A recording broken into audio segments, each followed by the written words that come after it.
Anak laki-laki menyaksikan ibu dibunuh dengan kejam oleh ayah, tapi dia tidak bisa berbuat apa-apa. Jiang Suren, yang kehilangan cinta ibunya sejak kecil, dalam sebuah pameran, secara tidak sengaja bertemu dengan seorang penggemar kuda yang terlihat sangat mirip dengan ibunya. Dia jatuh cinta pada pandangan pertama, maka mulailah mengejar uang. Pria menikahinya dalam waktu kurang dari sebulan, tapi Mary yang sudah menikah tidak mendapatkan kebahagiaan sedikit pun. Jiang Su, yang dibesarkan oleh ayahnya sejak kecil, juga menjadi ibu mudah tersinggung, sangat mengendalikan. Simpan Mary di villa mewah setiap hari, pergi keluar dan biarkan pengawal mengikuti. Saya tidak senang di malam hari dan saya ingin memukul istri saya. Kehidupan seperti itu, Mary, akan segera berakhir. Untuk lepas dari genggamannya, dia hanya bisa pergi ke kekecewaan operasi plastik, dan dokter mengubahnya menjadi pacar yang sudah meninggal. Penampilan Xia Jing, hubungan antara keduanya menjadi semakin halus. Pada saat ini, Jiang Suren diselidiki, mengetahui bahwa Xia Jing mengalami kecelakaan mobil 5 tahun yang lalu. Setelah waktu itu, dia lumpuh di tempat tidur dan menjadi sayur.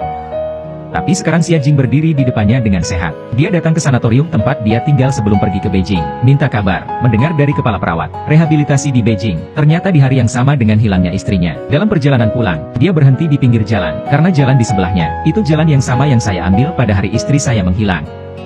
Dia cukup yakin istrinya tidak mati. Malam itu, pasti ada mobil di sini yang menghilangkan tenaga kuda, karena Xia Jin selalu menghindarinya. Dia hanya bisa menekan museum seni yang dibuka oleh Xia Jin. Bagaimanapun, Jiangsu, chaebol nomor 1 di Korea Selatan. Sebuah kata dapat menentukan hidup dan matinya sebuah perusahaan. Tidak mungkin bagi David untuk mengelola Hela di galeri seni, hanya dengan bantuan dokter. Tapi dokter tahu, Jiang Suren hanya menganggap ini sebagai kepala berdarah. Datang dan selidiki keberadaan Mary. Jadi dia memutuskan untuk menutup museum meskipun itu ditutup. Aku juga tidak akan membiarkan Mary bertemu Jiang Suren.